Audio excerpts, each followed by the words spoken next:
Jammu and Kashmir में 370 हटने के बाद भी कई बड़े प्रश्न हैं। एक तरफ पीओजे शुरू हो चुका है, उसका क्या इम्पैक्ट है? 15 अगस्त आ रहा है, सिक्योरिटी सिचुएशन क्या है? दिल्ली तक के अंदर अलर्ट है, तो कश्मीर में तो आप समझ ही सकते हैं।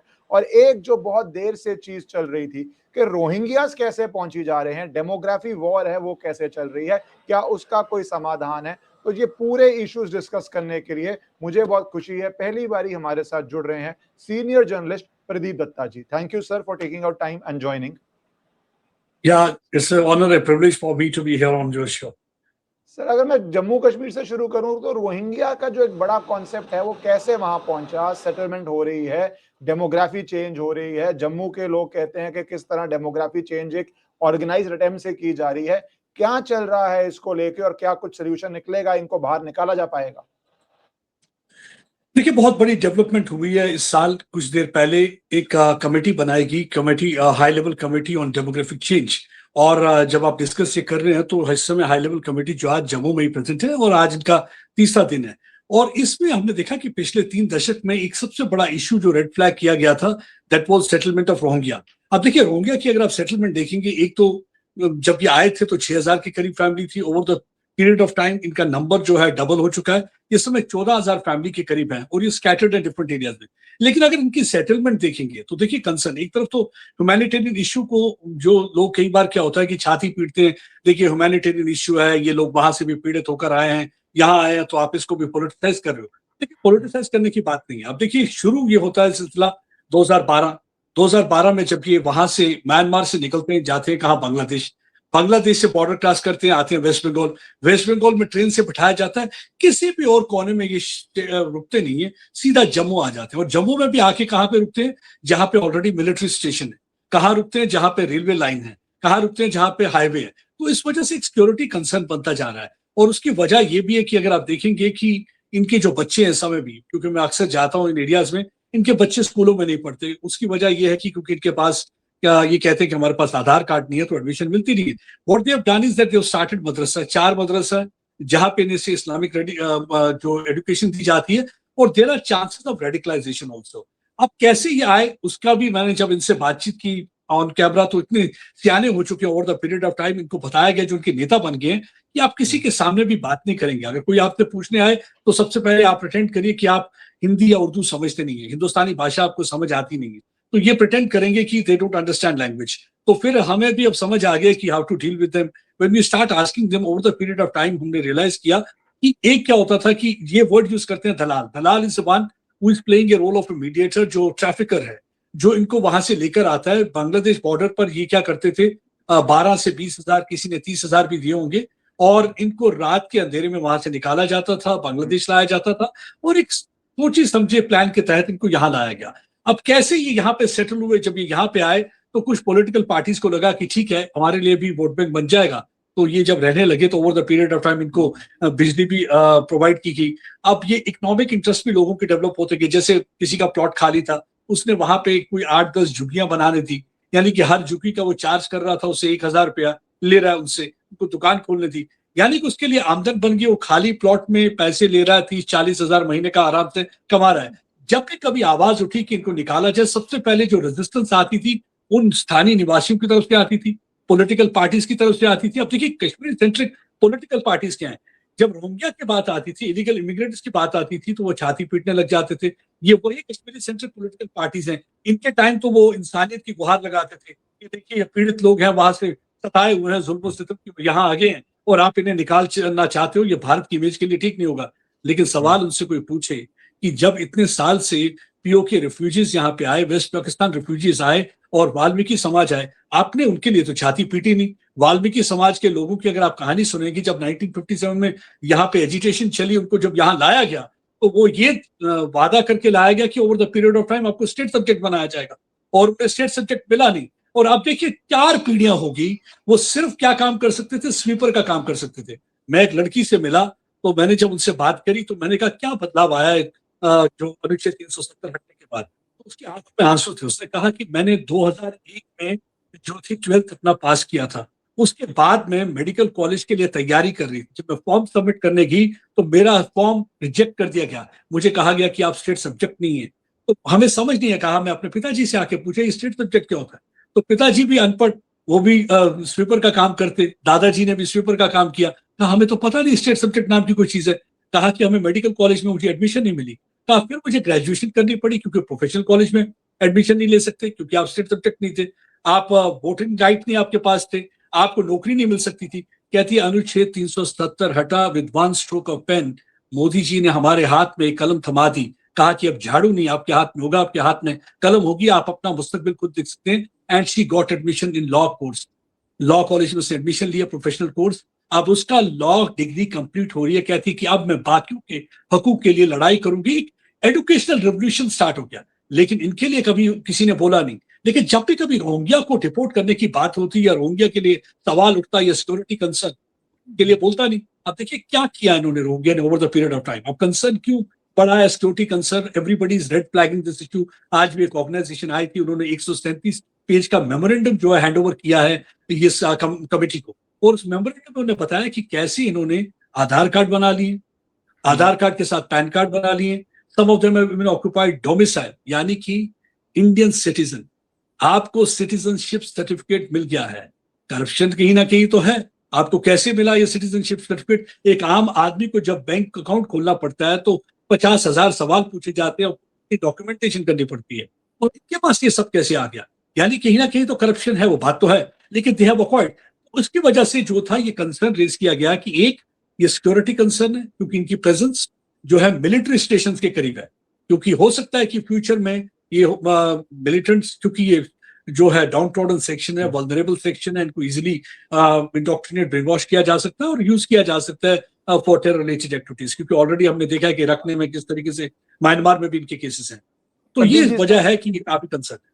प्रदीप जी, इसमें दो तीन चीजें आती हैं। पहली तो जो बात आपने बोली 2012 का सिलसिला हुआ, तो it's not only a Jammu Kashmir problem, किस तरह वेस्ट बंगाल से यहाँ ले जाया गया, और आपने ब्यूटीफुली स्पेल आउट किया कि जो वैसे रिफ्यूजी आ रहे हैं, हिंदू आ रहे हैं, सिख आ रहे हैं, वेस्ट से आ रहे हैं, तो उनको तो आप कोई राइट देते ही नहीं, और आप वाल्मीकि समाज के अंदर पूरे देश में खत्म हो गया, पर आप जनरेशनल आप ऑक्यूपेशंस में किसी को रखना देश में अपराध है। किसी को आप ये नहीं कह सकते कि आपके पिताजी का यही ऑक्यूपेशन है तो आप इसी ऑक्यूपेशन में रहे, या आप अपना राइट इंप्रूव करने के जाएं। पर जम्मू कश्मीर में बहुत कुछ चल रहा था, तो वो सिचुएशन वाले जम्मू कश्मीर में रोहिंग्या और क्रॉस घूमते घूमते कहाँ बांग्लादेश, कहाँ कश्मीर पहुंचाया गया। तो ये क्या एक डीप रूटेड नेशनल नेटवर्क है? कुछ बातें ऐसी सामने आएंगी जब आप उनसे पूछते हैं, क्या एक नेशनल नेटवर्क है जिसने फोकल पॉइंट यहाँ पहुंचा दिया कि यहाँ पे स्टेट पार्टीज उस समय 370 से पहले फेवरेबल हैं, तो यहाँ पे आराम से बस जाएं और डेमोग्राफी और चेंज करके अपनी तरफ कर ली जाए?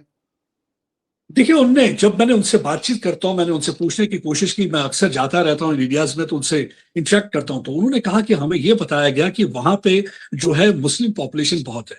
तो मैंने उन्हें कहा अगर मुस्लिम पॉपुलेशन थी, instead of taking you to Kashmir, तो जम्मू में क्यों बसाया गया? क्योंकि अगर जम्मू में अगर देखा जाए तो यहाँ पे तो हिंदू पॉपुलेशन ज्यादा थी।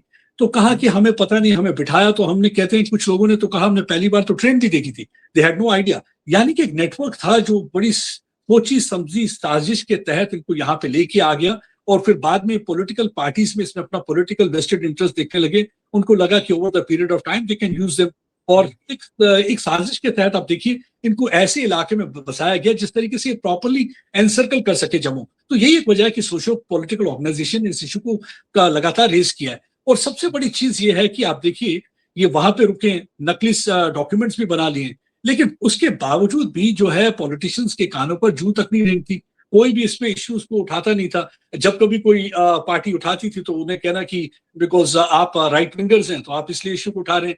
ये राइट विंग, लेफ्ट विंग या सेंट्रिस्ट की बात नहीं है, ये बात देश की सिक्योरिटी की है। जब बात देश की सिक्योरिटी की आती है तो उसमें मेरे ख्याल से कॉम्प्रोमाइज करना तो बनता ही नहीं है। हालांकि इस पे बातचीत चल रही है कि किस तरीके से इनको डिटेन करके डिपोर्ट किया जाए, लेकिन उससे पहले जो अभी सबसे बड़ा कंसर्न है, डिपोर्टेशन तो बात का एक आखिरी प्रोसेस है, लेकिन उससे पहले यह है कि स्कैटर्ड है।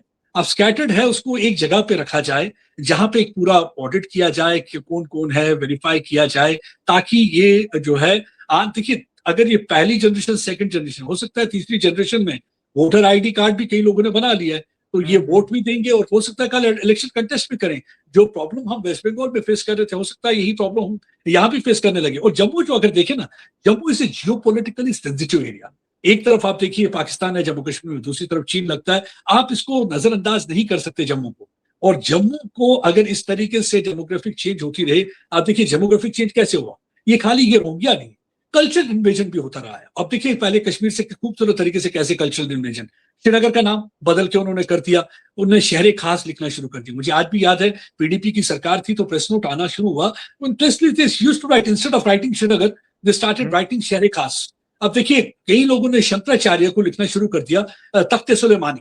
तो मतलब Islamisation they started giving those Islamic thing. और तीसरा देखा आपने देखा होगा Anantnag, Anantnag was again a Hindu name, because आप क्या करते हैं बड़े खूबसूरत तरीके से आप जो है हिंदू हिस्ट्री को वाइप आउट करते हैं।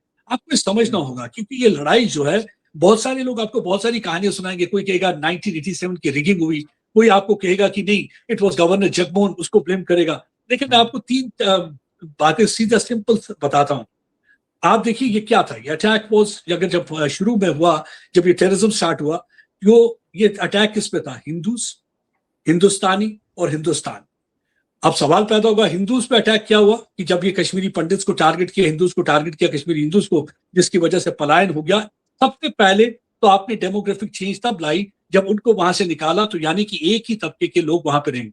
अब दूसरा सवाल ये पैदा होगा, ये कहेंगे कि नहीं, हाँ देखिए कितने खूबसूरत तरीके से वो नैरेटिव बिल्ड करते हैं, वो किस तरीके से अपनी बात को स्पिन करेंगे। आपको ये कहेंगे अरे ये तो 250 के करीब 400 के करीब मरे होंगे, तो कश्मीरी मुस्लिम तो 50,000। तो उसके लिए मैं कहता हूं कि हाँ बिल्कुल आप सही कहते हैं, लेकिन वो कौन थे, वो हिंदुस्तानी थे। अब कोई वर्दी वाला मारा, कोई ये कह के मारा कि इन्फॉर्मर था, कोई ये कह के मारा कि पॉलिटिशियन था, because he stood for democracy, somebody stood for idea of India, so he was a Hindustani you killed. It was not basically you killed them for faith, you killed them because he was Hindustan. He stood for Hindustan, he stood for idea of India. And third was basically Hindustan, they targeted Hindustan. आपने देखा होगा कई बार आप सुनते हैं कि आज इस बिल्डिंग को जला दिया, स्कूल बिल्डिंग को जला दिया, इस ब्रिज को जला दिया। 90s में कई ऐसे केसेस हुए, बाद में रिबिल्ड करना शुरू किया। और अक्सर कोई भी होता है इंसिडेंट होता है, सबसे पहले basically they are trying to wipe out the symbols of Hindustan.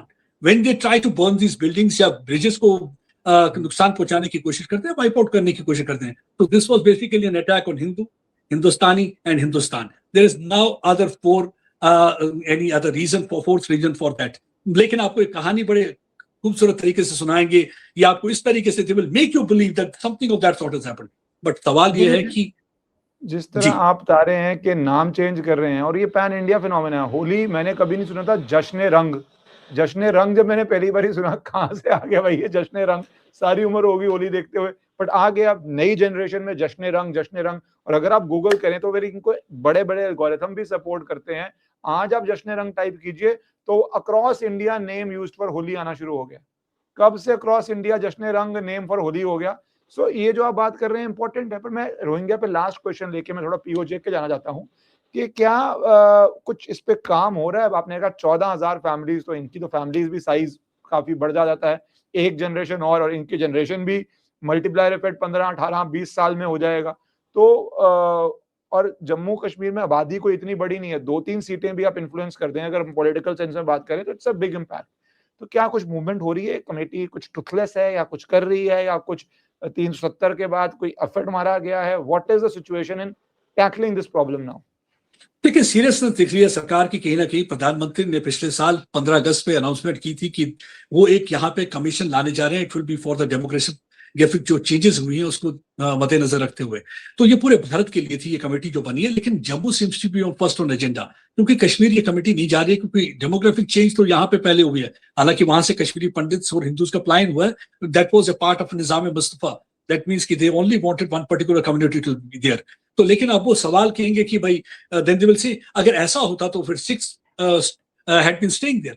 साफ रीजन था, because they that time Punjab terrorism was also going on. तो वो एकदम वो करना नहीं चाहते थे, सिखों को निकालना नहीं चाहते थे, बिकॉज दे थॉट दैट अगर हम सिख्स को टारगेट करेंगे, हालांकि इक्का दुक्का को मारते रहे, छठी सिंहपुरा भी हुआ, कहीं अटैक्स भी हुए, लेकिन उसके बावजूद कम्युनिटी स्टेड देयर। बट लेकिन इस तरह का अटैक नहीं किया उन्होंने जिस तरीके से कश्मीरी पंडित्स को इनिशियली किया, टारगेट किया गया। वजह उसकी ये थी कि बिकॉज उनको लगा कि अगर हम सिख्स को टारगेट करेंगे, एक हो सकता है बिकॉज ये may be they will start targeting them in other parts of the country because Sikhs are putting up there, and then second they thought maybe Khalistani movement जो ये चलाने की कोशिश कर रहे हैं तो उसमें भी impact हो सकता है। That's one of the reason, otherwise they had no love for that those terror organization or Pakistan had any love। अगर आज भी अगर आप देखेंगे पुराने कायदे आप निकालेंगे पाकिस्तान में, ज़ॉय मतलब ज़ ज़ॉय से जालिम, जालिम या ध से दुश्मन, वो हमेशा सिख की इमेज हुआ करती थी, तो सरदार वाज शोन देयर। तो ये पाकिस्तान की मानसिकता थी, क्योंकि they know that every time it has been the Sikhs who have been fighting against them on borders और in hinterland, because in forces there had been large number of Sikhs.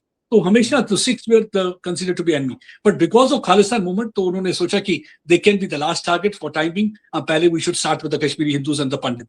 तो ये, लेकिन यही चीज है कि आप रोहिंग्या को लेके कमेटी बनी, ये रोहिंग्या को लेके नहीं है, डेमोग्राफिक चेंज को लेके, there are so many things. क्योंकि देखा गया एक पैटर्न है, जैसे हाईवे के पास भी हमने देखा है कि इन्होंने देखा गया कुछ ऑर्गेनाइजेशन ने कि एक पर्टिकुलर कम्युनिटी की प्रेजेंस ज्यादा होती जा रही है, और दूसरा रोहिंग्या जिस तरीके से एनसर्कल करने की कोशिश कर रहे थे, उसको लेके डॉक्यूमेंट्स, प्रूफ और एविडेंस दिए गए हैं। आज 137 पेज का मेमोरेंडम एक ऑर्गेनाइजेशन है उन्होंने ही प्रेजेंट किया, बाकी ऑर्गेनाइजेशन ने भी इस इश्यू को रेड फ्लैग किया है। और उसके अलावा भी देखा गया कि कल्चरल इन्वेजन यहाँ भी, जैसे बहुरख को शाहबाद कह दिया, उसका नाम चेंज कर दिया, बहुरख वाज द कॉन्स्टिट्यूंसी। बहुत सारी जगहों के यहाँ भी नाम चेंज करते जा रहे हैं। और प्रदीप, है एक, मैं इस पे एक पॉइंट पे आना चाहता हूँ जो आपने बोला स्ट्रैटेजिक लोकेशन, क्योंकि ये रोहिंग्या नहीं है, रोहिंग्या के बियॉन्ड भी आप बोल रहे हैं, मिलिट्री स्टेशन बोला, एक जेल में है शर्जील इमाम जो कहता था, अगर मैं नॉर्थ ईस्ट की बात करूं, कि सिर्फ 5 लाख लोग इकट्ठा हो जाए तो चिकन नेक को करके भारत को नॉर्थ ईस्ट को सेपरेट कर देंगे।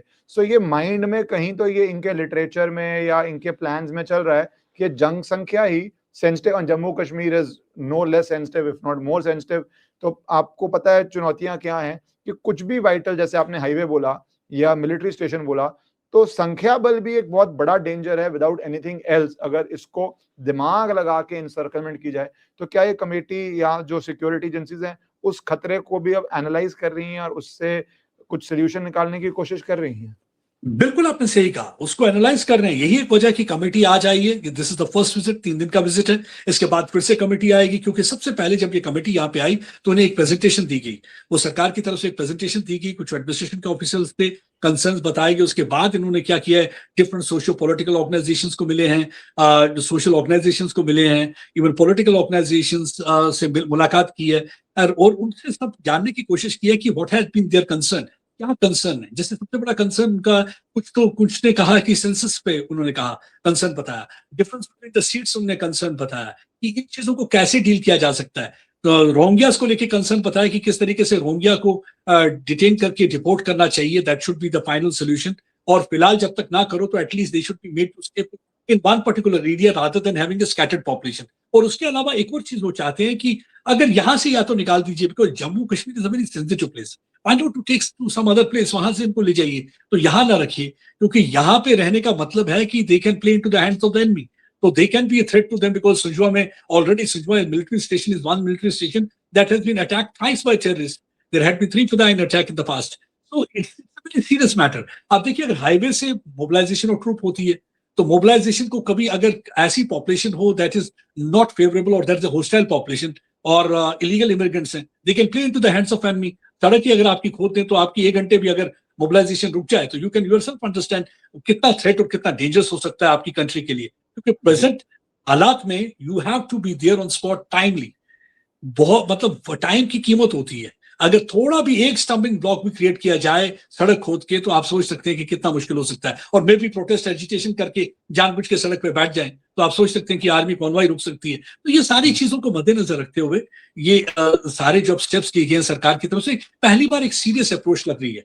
शुरुआत है, थोड़ा टाइम लगेगा, अब देखते हैं कि आगे आगे कैसे होता है। लेकिन एक बार फिर से लोगों को जागरूक कर दिया है कि yes, they have to keep their eyes and ears open, they can't be just कि आप बैठे हुए। हमारी प्रॉब्लम यहाँ रही है लोगों की कि यहाँ पे चलता है, एटीट्यूड रहा है, कोई बात नहीं। लेकिन आहिस्ता आहिस्ता जो यंगर जनरेशन जागरूक होती जा रही है, उनको समझ आने लगा कि क्या हो रहा है। अब देखिए, मैं आपको समझाता हूँ। राइका फॉरेस्ट एरिया है, यहाँ पे ये भटिंडी एरिया है, यहाँ पे एक पर्टिकुलर सेक्शन ऑफ पीपल रहते हैं। I'll not talk about any particular community because I don't want to sound like it, because people will say जो फैक्चुअल बातें हैं वो फैक्चुअल बातें। अब मैं आपको खूबसूरत तरीके से बताता हूँ how this lobby works, how this ecosystem works. वहां पे एक टेम्पल बनता है। टेम्पल बनने के बाद डिसाइड किया कि हाईकोर्ट का कॉम्प्लेक्स आ जाएगा फॉरेस्ट के साइड पे, जो कॉम्प्लेक्स आएगा। अब कुछ सेक्शन ऑफ सोसाइटी जो इकोसिस्टम है, उन्होंने कहा ये जो आएगा, ये जिस तरीके से एनसर्कलमेंट जम्मू का हो रहा था, ये रुक जाएगा। You know what they started doing, they started raising a voice, they said this is a forest, so you are going to choke lungs, आप हमारी लंग्स को चोक कर रहे हैं, मतलब कि ऑक्सीजन नहीं मिलेगा, जम्मू को ऑक्सीजन नहीं मिलेगा तो क्या होगा। तो मैंने उनसे सवाल पूछा, मैंने उसी लॉबी, उसी से पूछा सवाल, मैंने कहा जब पिछले कई सालों से जंगलों पे कब्जा किया जा रहा था, आपके कश्मीर के पॉलिटिशियंस आके रह रहे थे, बाकी कम्युनिटी के मेंबर रह रहे थे, एनक्रोचमेंट कर रहे थे, मकान बना रहे थे, तब तो आपने नहीं कहा। जब एक लंग चोक हो गई तब तो आपको लगा नहीं, अब दूसरी लंग के लिए आप छाती पीटना शुरू कर रहे हो। ये सिलेक्टिव आउटरीच क्यों है? Why the selective outrage? Basically, I think the people of Jammu, irrespective of caste, creed, color, religion, they have to stand together and speak for these issues, because at the end of the day, it will be danger for each and every person. जब drone Pakistan से चले, वो नहीं देखते कि हिंदू के घर में गिरना है या मुसलमान के घर में गिरना है, वो हिंदुस्तानी के घर पे गिरता और नुकसान प्रदीप पहुंचा जी, सकता है। that will presuppose कि सबकी प्रायोरिटी सेम हो, हिंदुस्तान के लिए हो, जम्मू कश्मीर हो। वो एक लंबा विषय बन जाएगा कि डॉक्यूमेंटेड है कि कुछ की प्रायोरिटीज कुछ और हैं। पर मैं इसमें आ रहा हूँ क्योंकि आपने टाइम बहुत इंपॉर्टेंट कहा, तो कश्मीरी पंडित्स को जस्टिस नहीं मिला, एक रियलिटी है। पर अब क्या इतने सालों बाद, और मैं लीगल बात करूं, जस्टिस देना बहुत जरूरी होता है क्योंकि लेसन पहुंचे बाकी लोगों को कि तुम 30 साल बाद भी जेल जाओगे। 30 साल से ज्यादा हो गए खैर, अनफॉर्चुनेटली इन केसेस में तो 35-36 साल हो गए।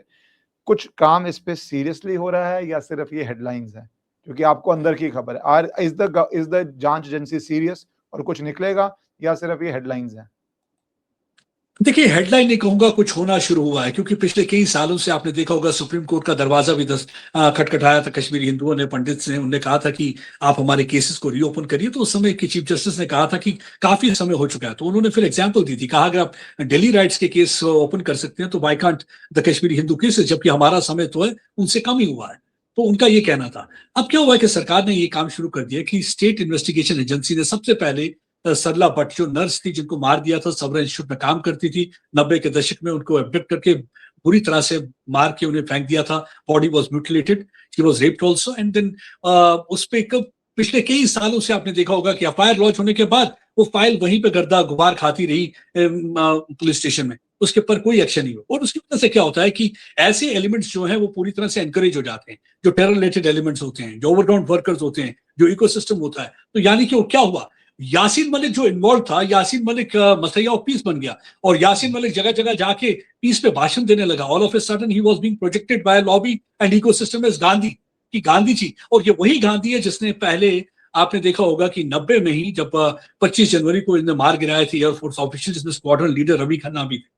और यही महात्मा गांधी, सोकॉल्ड महात्मा गांधी, अपने गैंग के साथ आया था जिसने फायरिंग की थी। ये वही बंदा है जिसने रुबैया सईद को एब्डक्ट किया था, उस समय के होम मिनिस्टर मुफ्ती मोहम्मद सईद की बेटी को। ये वही है जिसने सरला भट्ट को मारा। लेकिन अफसोस की बात ये थी, कोई इनके बारे में आजाद घूमते थे और ये लेक्चर देते थे, फॉरेन कंट्री जाते थे, इवन पाकिस्तान चले जाते थे, हाफिज सईद के साथ बैठ के धरना देते थे, तब भी कोई एक्शन नहीं होता था। लेकिन अब सरकार ने शिकंजा कसना शुरू कर दिया। पैगाम है, देखिए मैसेजिंग आजकल के दौर में सबसे बड़ी इंपॉर्टेंट चीज होती है मैसेजिंग। यानी कि जिसने भी जुल्म किया है, जो भी टेरर रिलेटेड एक्टिविटीज में इन्वॉल्व है, there is a policy of zero tolerance from the government side, that person will not be spared. और यासीन मलिक के खिलाफ जो है 137 पेज का चार्जशीट जो है स्टेट इन्वेस्टिगेशन एजेंसी ने फाइल कर दिया, और यानी कि आप उसके खिलाफ शिकंजा और कसा जा रहा है। यानी कि आप टेरर फंडिंग में इन्वॉल्व नहीं है, आप एयरफोर्स की किलिंग में नहीं, आपने बहुत सारे कत्ल किए हैं, आप यासीन मलिक साहब आप कातिल हैं, और आपकी जगह जो है सही है, जहां आप बहुत पहले पहुंचने चाहिए थे। अब ये केस है सर्वानंद का। देखिए, आप सर्वानंद बहुत ही लिटरेरी आदमी थे, पोइट थे, स्कॉलर थे, ये वहां के अनंतनाग वेरीनाग के रहने वाले थे, और इनको मतलब बहुत कम्युनिटीज जो थी रिस्पेक्ट करती थी, हिंदूज एज वेल एज मुस्लिम। तो जब इन्हें बुलाने के लिए वहां एब्डक्ट करने के लिए आए, तो कहा कि कमांडर बुलाने। उस टाइम का कमांडर जो होता था वो आलमवर का था, बाद में हिजबुल मुजाहिदीन ज्वाइन कर गया, उसका नाम था शेर खान। कहा कि आपको कमांडर साहब बुला रहे हैं। तो सर्वानंद सेट कि ओके मैं चलता हूं, लेकिन उनका बेटा जो था वीरेंद्र कोल, उसने कहा नहीं मैं साथ चलूंगा, मैं आपको अकेले नहीं जाने दूंगा। वो साथ चले। पूरा यकीन था उन्हें, एक यकीन था कि भाई मेरे पिताजी इतना अच्छा काम करते हैं, सबके लिए भला करते हैं, he always is there for the people, उन्हें कोई क्यों मारेगा, कोई क्यों उनको टारगेट करेगा, लगता है कोई गलतफहमी हुई होगी। तो जब चले गए, उन्हें टॉर्चर किया गया। और देखिए टॉर्चर किस तरीके से किया है, उनकी जब लाशें मिली पेड़ के साथ लटके हुए, आप देखिए जहां पे टीका लगाया था वहां पे कील ठोक दिया गया। अब आप खुद ही बताइए, कोई सवाल उनसे पूछे कि अगर ये आजादी के लिए लड़ाई थी तो टीका जहां लगाया जाता है वहां पे आपने कील क्यों ठोका, why the nail was hammered there. अब मैं जो वही कह रहा था, हिंदू, हिंदुस्तानी और हिंदुस्तान। तो आपको देखिए कितना आप एक एजेंडा के साथ आए थे, that agenda was Nizam Mustafa, because you had been raising slogans of Nizam Mustafa, you wanted the member of one particular community. चाहते थे कि आप एक ही तबका हो, एक ही किस्म के लोग रहें, बाकी किसी के लिए जगह ना हो। आप उनके फुटप्रिंट्स को वाइप आउट करना चाहते थे, आप उनको मार गिराया। अब आज 35 साल के बाद स्टेट इन्वेस्टिगेशन एजेंसी ने इस पे रेड किया। रेड कहाँ की है? उस टेररिस्ट के घर पे फैमिली मेंबर्स के जो रिलेटिव्स हैं, क्योंकि वो चाहते हैं कि एविडेंस कलेक्ट करना, चार्जशीट देना। कुछ तो मर चुके हैं, जो जिंदा हैं, जो उस टाइम पे लॉजिस्टिक सपोर्ट प्रोवाइड की थी, ओवरग्राउंड वर्कर थे, एटलीस्ट एक पैगाम चला जाएगा कि कोई भी बख्शा नहीं जाएगा। In future it will act as a deterrence, एक डर, नो, इट एक इज वेरी खौफ, इंपॉर्टेंट। यानी ये कि मैसेज आप जाना, कुछ भी कर लो, मैसेज आप बच जाना के नहीं जा बहुत सकते। प्रदीप जी, ये मैसेज जाना बहुत इंपॉर्टेंट है कि हो सकता है 30 साल लग गए या 35 लग गए, जैसे सज्जन कुमार को टाइम लग गया, पर आपको भेजा जाएगा no matter how powerful you think you are, ताकि बाकी लोग आगे फ्यूचर में कभी ना कर पाए। बट क्या सिचुएशन इंप्रूव हुई है आज की? क्योंकि ये बहुत एक डिस्टर्बिंग खबर आई। हमें पता है पहलगाम में क्या हुआ, फिर अभी बीच में 2 नॉन वहां पे लेबरर्स थे, नॉन लोकल लेबरर्स थे। अब ये कहा जा रहा है दोबारा कोई थ्रेट्स दी जा रही हैं। Are these again just paper threats, या अभी भी situation is dangerous for Hindus in Kashmir? What is the situation now? देखिए, आप ये जब अमरनाथ यात्रा चल रही थी, इन्होंने टारगेटेड किलिंग का सिलसिला एक बार फिर से शुरू कर दिया। 4 साल के बाद हमने देखा कि टारगेटेड किलिंग फिर से होने लगी। 4 साल का एक लल पीरियड था, क्योंकि बात यह कि इन्हें मालूम है आतंकवादियों को कि they can take direct confrontation with Indian armed forces. इतना कन्फ्रंटेशन ले नहीं पाते हैं। वो इक्का दुक्का फिदाएं अटैक कर सकते हैं, लेकिन उससे ज्यादा वो कर नहीं सकते। तो उन्होंने सोचा कि the best way is to generate fear साइकोसिस, मेक देयर प्रेजेंस फेल्ट। उसके लिए क्या करो आप? उन्होंने पहले एक पुलिस ऑफिशियल को मार दिया जो अनंतनाग में लालचो के इलाके में ड्यूटी पे था। पॉइंट ब्लैंक रेंज से पीछे बुजदिलों की तरह आके गोली चला दी। उसके बाद जो लेबर थे 2 नॉन लोकल, उनको मार दिया। अब देखिए, वो नॉन लोकल लेबर को मारने की टाइमिंग, यानी कि जब अनुच्छेद 370 हटने की एनिवर्सरी थी, 7वीं एनिवर्सरी, उससे पहले उसको मारा गया। पैगाम देने की कोशिश की गई कि आज भी जो है यहाँ पे, अगर आप सोचते हैं कि नॉन लोकल्स आके बसेंगे, वही डेमोग्राफी की बात। देखिए किस तरीके से जानबूझ के ना एक लोगों के मन में एक रोहिंग्या सस्पिशन पैदा रोहिंग्या करने की कोशिश डेमोग्राफी, करते हैं, खास करके कई लोग। रोहिंग्या डेमोग्राफी लाना रोहिंग्या चाहते हैं डेमोग्राफी नहीं, बाकी देखिए लोग। भारत का आदमी, भारत का देखिए, आप देखिए डुप्लिसिटी क्या है।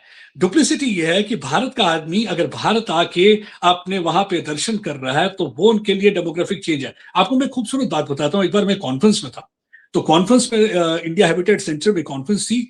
उस टाइम पे होम सेक्रेटरी हुआ करते थे मिस्टर पिल्लाई।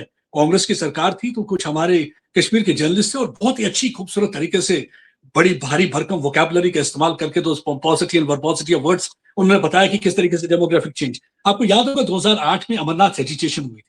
अमरनाथ एजिटेशन में क्यों, वजह क्या रही कि उस टाइम की सरकार ने सोचा यात्री आते हैं, उनको मुश्किल होती है रहने की, उनके लिए फैब्रिकेटेड स्ट्रक्चर बनाया जाए, यानी कि नट बोल्ट पे स्ट्रक्चर लगेंगे। महीना 2 महीने जब यात्रा होती है, उसके बाद हम स्ट्रक्चर खत्म उतार देंगे।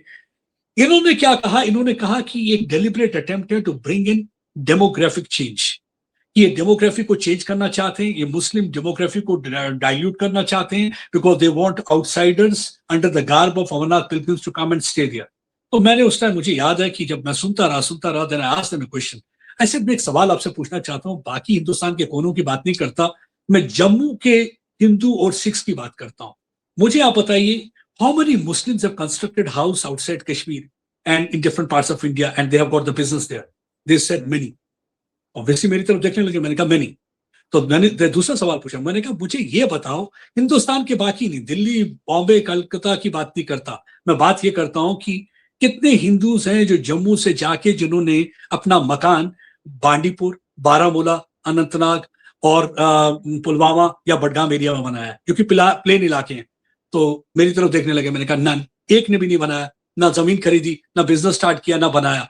तो मैंने कहा you think that to bring in demographic change, वो सब जीरो, उस माइनस के टेम्परेचर में जाके रहने लग जाएंगे, जहां ना दुकान है, ना खाने का, ना पीने का, वहां जाके डेमोग्राफिक? मैंने कहा ये क्यों आप ऐसा, मतलब जानबूझ के भरम पैदा करने की कोशिश करते? देखो किस तरीके से they befool community, and the best thing is that left liberals join them, and उस तरीके से वो अपने नैरेटिव को पुश करते हैं। It appears that this story is the only story and the dominating story, because the dominating narrative, जो war narrative की है सारी, और नैरेटिव अपना इस तरीके से चलाएंगे, आपको लगेगा जैसे आप और हम बैठे हुए यहाँ पे झूठ बोल रहे हैं। और मुझे पूरा यकीन है कि इसके सुनने के बाद भी कई थ्योरीज निकालने शुरू हो जाएंगे, कमेंट सेक्शन में आपको लिखेंगे नहीं। बट मैं उनसे भी सवाल पूछूंगा, जो मुझसे सवाल पूछेगा, मुझे बताओ एक भी हिंदू और सिख वहां गया, उससे घर बनाया, तो कौन सी डेमोग्राफिक चेंज? तो ये देखिए, ये इस तरीके से इनका ये सिलसिला चलता आ रहा है। और ये देखिए खूबसूरत पॉलिसी है। मैं इसे कहता हूं ABCD syndrome, you have to understand. देखिए इन्होंने क्या किया, अपीसमेंट पॉलिसी। अपीस किसको करते रहे? सेपरेटिस्ट को अपीस करते रहे, political parties, They kept on appeasing Pakistan also. B, blame game. Shift blame on Governor Jagmohan कि गवर्नर जगमोहन ने कश्मीरी हिंदूज को निकाल दिया तो इस वजह से ये सारा हुआ है. C is to give a clean chit to Pakistan. And D is discredit pain of Kashmiri Hindus and other people who have suffered. यानी कि आप विक्टिम्स को विलन्स की तरह प्रोजेक्ट करिए, विलन्स को ग्लोरीफाई करिए, यानी कि यासीन मलिक को मसाया ऑफिस बना दीजिए और जो विक्टिम्स है उसको डिस्क्रेडिट करिए. और ये डिस्क्रेडिट गेम अभी तक चल रही है. जब कश्मीर फाइल फिल्म आई तब भी आपने देखा होगा कि इमीडिएट रिएक्शन क्या था Farooq Abdullah and others. This it's a propaganda. भाई कितने हैं आप उससे मरे. अरे वो बैलेंसिंग एक्ट नहीं कर रहे थे बिकॉज उनकी स्टोरी कोई बता नहीं रहा था. उन्होंने अपनी स्टोरी खुद दुनिया को बतानी चाहिए क्योंकि जब आपने बात नहीं करी, किसी और ने बात नहीं करी, तो उन्होंने खुद अपनी स्टोरी बताई. वो बैलेंस करने नहीं बैठे थे कि इतने वो मर गए, इतने वो मर गए. वो कोई ऐसा नहीं था कोई बैलेंसिंग एक्ट चल रहा था. This was their side of the story which they had been able to tell to the world what really happened with them. किस तरीके से उनको मारा गया तो दुनिया को पता नहीं था. ये सारा तरीका सिलसिला जो चलता आ रहा है. सर मैं अब एक अंतिम पार्ट इस पे जाना चाहूंगा क्योंकि आपने बोला नरेटिव की वॉर है. पीओजे में तो ओपन पाकिस्तानी आर्मी ने किस तरह वहां पे प्रोटेस्टर पे मारा किया, उसको जम्मू कश्मीर में जो रह रहे हैं वो किस तरह देख रहे हैं, क्योंकि वहां पे बहुत लोगों की हमदर्दियां हैं पीओजे में. और दूसरा, क्या जम्मू कश्मीर पे उससे कुछ थ्रेट या कॉन्सिक्वेंसेस आ रहे हैं. ये दोनों फैक्टर्स को मैं सर अंत में कवर करना चाहता हूँ. बहुत ही इंपॉर्टेंट क्वेश्चन आपने पूछा. जहां तक थ्रेट का सवाल है, ये आपने किलिंग देखा होगा. ये किलिंग खाली ऐसा नहीं है कि इसको आप खाली एनिवर्सरी के साथ कनेक्ट कर सकते हैं अनुच्छेद 370. इसको इससे भी कर सकते हैं. इसे कहते हैं डाइवर्शनरी टैक्टिक्स. जो किलिंग्स यहाँ हो रही है, जो थ्रेट आ रही है, ये खूबसूरत तरीका रहता है पाकिस्तान का और पाकिस्तान की फौज का. इस समय देखिए काफी अंडर प्रेशर है. पहली बार जो 90 के दशक में कश्मीर में हुआ करता था, मस्जिद में लाउड स्पीकर होते थे, आवाजें आती थी और लोगों से कहा जाता था कि आप सड़कों पर आ जाइए और एहतजाज करिए, और नारा तकबीर अल्लाह अकबर के नारे हर जगह पे सुनाई देते थे. आज वही चीज जो है वो पाकिस्तान ऑक्यूपाइड जम्मू कश्मीर में हो रहा है. मस्जिदों से नारे दिए जा रहे हैं. पाकिस्तान फौज के खिलाफ जो है मोबिलाइजेशन के लिए लोगों से कहा जा रहा है कि आप सड़कों पे उतरिए. यानी कि जो आप पहले मस्जिदों में ऐलान कश्मीर में करते थे, अब आपकी मस्जिदों के लाउड स्पीकर वहां पे पीओजे में जो है ऐलान कर रहे हैं. मुझे याद है सलोथरी हुआ करता था इलाका जो है पुंछ के अपोजिट साइड में जो इलाका था, सलोथरी के अपोजिट जो एरिया था, मस्जिद से अक्सर आवाज आती थी. वो लोगों से कहते थे कि आप वहां प्लान कर दीजिए, आप वहां आ जाइए, आपको पैसे देंगे. मतलब एक that's like grass is always greener on the other side. कुछ ऐसा विश्वास दिलाया जाता था और लोगों को भी लगता था शायद वहां जाएंगे तो उनका मुस्तकबिल बन जाएगा. तो आज वो पछता रहे हैं, जो वहां चले गए तो आज पछता रहे हैं. उन्होंने क्या किया, रातों रात अपने मकान जलाए. इसलिए जलाए कि ताकि सिक्योरिटी फोर्सेस इस्तेमाल ना करें, पार चल गए एक्सफिल्ट्रेट करके. और इनिशियली उनको स्टाइपेंड 1000-2000 रुपए मिला और वो कुछ महीने मिला, उसके बाद बंद हो गया. और उसके बाद उनकी जो जिंदगी है पूरी तरह से नरक बन के रहेगी. और यही पीओजे की देखिए वर्ड क्या था, आजाद. आज उनको रियलाइज हुआ ये आजाद कश्मीर जो था सबसे बड़ा झूठ था. क्योंकि अगर पाकिस्तान का डॉक्ट्रिन है, पाकिस्तान का डॉक्ट्रिन अगर मुझे डी में एक्सप्लेन करना पड़े, ये 3 डायमेंशनल डॉक्ट्रिन है पाकिस्तान का. It is deceit, it is deception, it is denial.